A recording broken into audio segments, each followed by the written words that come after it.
Hi everyone, the 316 here with another Marvel Legends figure review. I have the Amazon exclusive retro card style Spider-Man Noir. I believe this figure retailed for around $25, $27.99. I don't remember the actual price I paid for it, but it's within that range.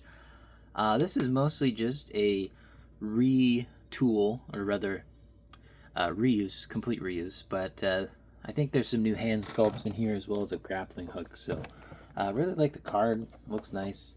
Look good on a shelf. The only color on this is the little bit of red for the Marvel Legends series logo and whatever is down here. But there you go. You can read the description on the back there. Not really much else to see. Yeah, let's open it up. Let's go ahead and take a look at those accessories. So he actually comes with two head sculpts, and I thought, why did they give him two of the exact same head sculpt? Well, I thought the hat was removable. It's not. So if you want him with the hat, you can have him with the hat or without. I'm surprised this isn't two separate pieces up here. Bit strange. A bit strange. But hand sculpt wise, he comes with two trigger fingers on the figure itself. And then he comes with a pair of fists. These aren't like specially sculpted. They're glove sculpt, but that's about it. And then we got two more gesturing open hands. They're not the exact same. The right-handed one has his pinky and ring finger out a little bit more. This one's a bit more relaxed. So not exactly a pair. And then lastly, he comes with a grappling hook, which for some reason has a brown handle on it. But it also has the grappling hook itself, which you can attach there. But what I did notice is that this piece here is separate. So in order to get rid of that, you can just unpeg it from the side here, and then you should be able to pull it straight out. And then you can put the hook on. So then you would have a separate hook to your grapple. Pretty cool. And then I'm going to go ahead and put that back in there because he actually does have a holster for this. Make sure that's back in there. He has a holster on his belt here that can put that in. So let's see if it works. Doesn't really feel like it's meant to fit in there. Let me try doing this off camera. Yeah, no, it's not gonna fit in there. There ain't no way. Like, why would they give him this holster if it wouldn't fit this grappling hook? Yeah, so the issue is that the grappling hook is much wider than the opening to the, this. That, and I don't think that this grapple is getting in the way, but let's see. Let's try it without that section. Yeah, it runs into the same issue. They gave him a holster and it can't even fit his weapon. Technically it's a grappling hook, but why even bother giving this to him if it don't fit? Like what's the point here? Like, it just don't work. I mean, obviously it's not gonna work this way. But like, come on. Why give me a holster if it can't holster nothing? It's just stupid. I'm gonna put this with this so that I don't lose it. That way we can see what he looks like with the grapple in his hand at the very least. Too bad they didn't give him a pistol. I don't think there's anything preventing him from coming with one. Ugh, there we go. See if I can just shove that in there. Nice and not super loose, but a good fit. Also, these hands are not up and down, they're side to side. So he's not going to get a great pose with it. It looks fine as is, and obviously you're probably going to have it like looking up so that you know. But there he is with the grappling hook. I don't have any other Spider Noirs, so I figured I might as well get this one. I thought it was based off of the Nicolas Cage one, but it isn't. So, well, this is pretty much complete reuse of the Spider-Verse figure, which is fine, but I thought it was based off the live-action one. They're very similar looking, but glad to have this figure in my collection at the very least. It's definitely going on the shelf with the rest of my Spider-Men.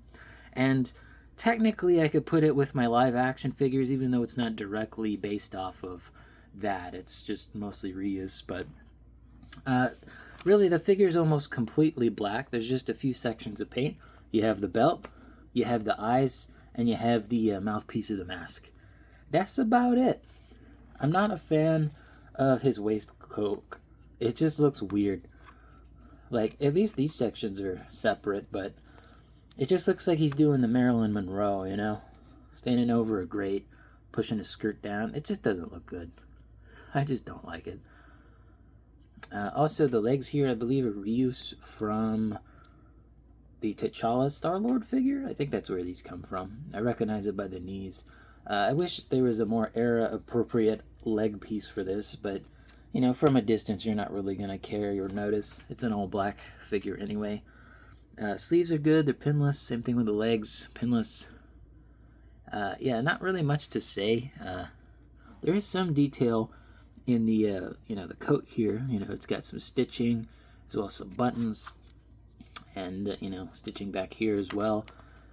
His hat, because of the trench coat, can't really get him to look up all that much. Because this is a rubber piece, and it's not loose, but it would come off easy. The only issue is he'd still have the jacket sleeved arms. You'd have to find something else to replace those arms with. But, that's what his torso looks like underneath. It's just completely flat, solid, and looks weird. But he's got, there you go. He's got a bit of a collar up there. Thinking about cosplaying him for an upcoming convention. But might as well take off the head so you can see what the unhat one looks like. And we'll use this one for the articulation. That just looks weird. This just looks wrong. This just doesn't look right, at least for this version of the character. Yeah, there's really not much else for me to say about this figure. It looks good. It'll be fine for display, but articulation-wise, he just has a dumbbell ball joint, or a double ball joint, rather. There's really not much in between the two ball joints, but yeah, the neck portion itself... Oh, the neck portion is movable.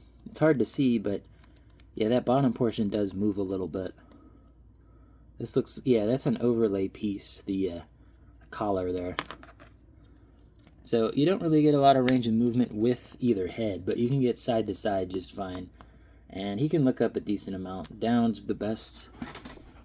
Arms-wise, the coat does get in the way a bit, so you're not going to get perfectly straight up arms, but you can still move them up there. And shoulder joints all whack. Actually, he does have butterfly. No, he doesn't. Never mind. It definitely felt like he had it, but good range of movement in the arms, surprisingly, for the waistcoat getting in the way. And then he does have double jointed arms, which I'm getting... There we go. He could touch his own shoulder. I just don't want to do it. Obviously, you know what the hands can do. And then, torso-wise, he's got a crunch, which looks weird. And he can do a backwards crunch, but again, the coat gets in the way, so you can't actually lock it into place. You can do it a little bit. And then they got the swivel down here. And then the belt is a free-floating piece, so it's not going to get in the way. Again, stupid that his grapple hook can't go into the holster. Stupid. Leg-wise, he gets a pretty good kick. With the hips, it gets even better. And then on this side, no drop-down hinges, but that's about how much he's going to get leg-wise. And then kick backward, basically nothing. And then back to kick forward so we can see the double-jointed knees. The bottom portion doesn't want to move more than that, and I'm not going to risk it. But yeah, it seems like it's cut less on the lower portion. Yeah, I can't get the knees to bend any more than that. And then pivot, hinge, not pivot. Not bad. There's our pivot. Broken ankle there. No boot swivel, but thigh swivel at the very least. But yeah, that's him, alright. Alright, let's go ahead and see how much he heights. The size comparison time. Almost 7 inches tall at the top of his hat. He's closer to 7 3/4 than 7 inches. Let's move him over here with the usuals. We got him here next to the Maximum Spider-Man. Looks pretty good. Yeah, he's alright, but let's see how he looks on the shelf. Here he is on the shelf. I got him next to the extra spider characters in a Scarlet Spider 99 and Unlimited, couldn't think of his name.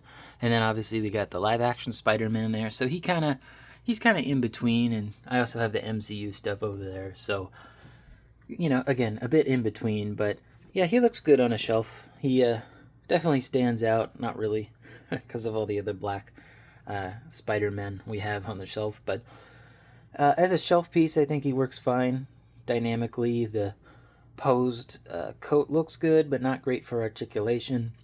Not really one to get if you already have the Spider-Verse one, which comes with Spider-Ham, but I'm glad I got it. Anyway, hope you guys enjoyed the video. Let me know in the comments down below what you think of this figure. Don't forget to leave a like on this video, subscribe, and hit the bell. It all helps out the channel, and as always, peace.